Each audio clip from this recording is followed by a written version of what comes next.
DBro, let me ask you this question really quickly. This is a player that was drafted high in the draft. We know who he is. It's Marvin Harrison Jr. My question to you, DBro, Underdog Fantasy, he is going at the 112 spot right now. And I was on a show with Peter Overzet this past Friday, Best Ball After Dark, and I asked him, I said, once the highlights start to come out, training camp highlights on Marv, where does his Underdog ADP end up? I think he's going to be a top 8 pick, and let me tell you something, that scares the shit out of me to take a rookie wide receiver inside the first round of a redraft league. It's terrifying, but what do you do? And is Marv wearing, what's he wearing, number 18? Yeah, he's got 18 on. He's got 18 on. What are your thoughts on Marv's price, D-Bro? Too high, too low?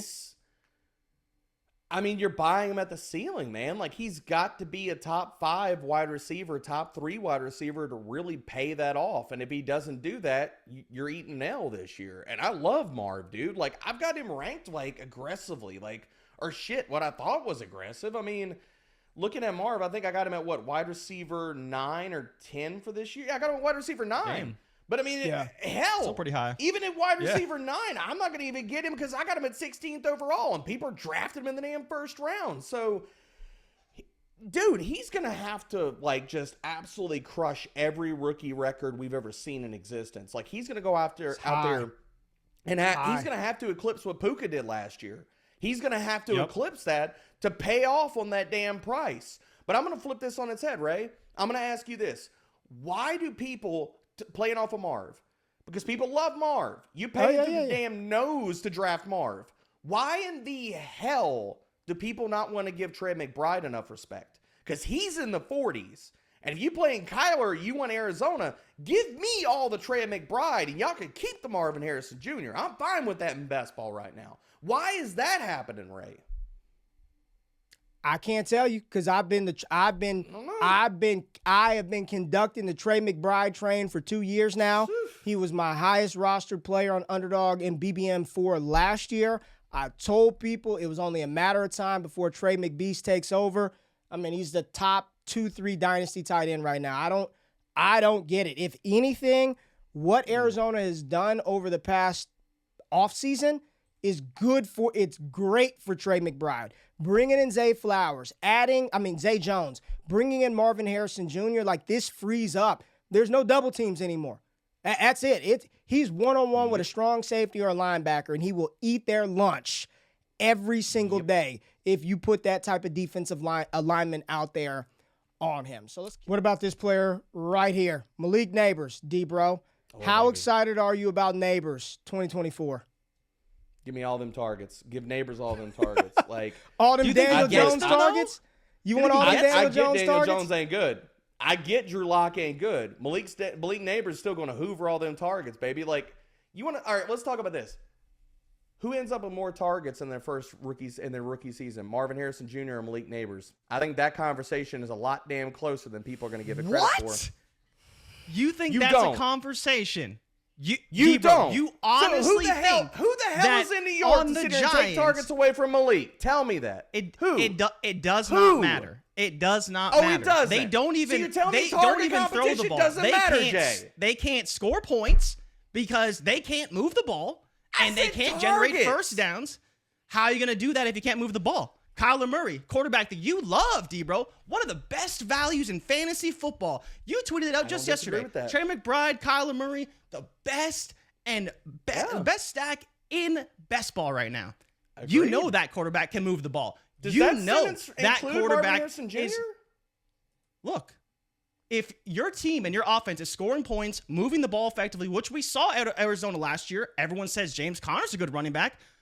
With that becomes opportunity, pass attempts, and ultimately targets for the number one wide receiver. You got the Giants. Oh, Devin Singletary, he's washed. Oh, they don't have a running game. They don't have an offensive line. They don't have any receivers. They got Malik Nabers, sure. But DJ Moore for years didn't get targets because his team was terrible. Yeah, he was efficient. Yeah, he did what he could with what he had. But if the team can't move the ball, he can't get all. He could have a 25% target share and have 120 targets. Cool. But when Kyler Murray throws the ball 600 times, and Marvin Harrison Jr.'s 25% target share, that's 125, 130, 140, 150 targets on the high end. That doesn't exist for Malik Nabers on the Giants. It just doesn't. because they're not going to be good, and we already know that. That's just my opinion. So Arizona threw the ball 550 times. Actually, excuse me, 555 times last year. The Giants, with a broken damn offense, with a broken damn quarterback, with a broken wide receiver room, threw the ball 518 times. 518 versus 555.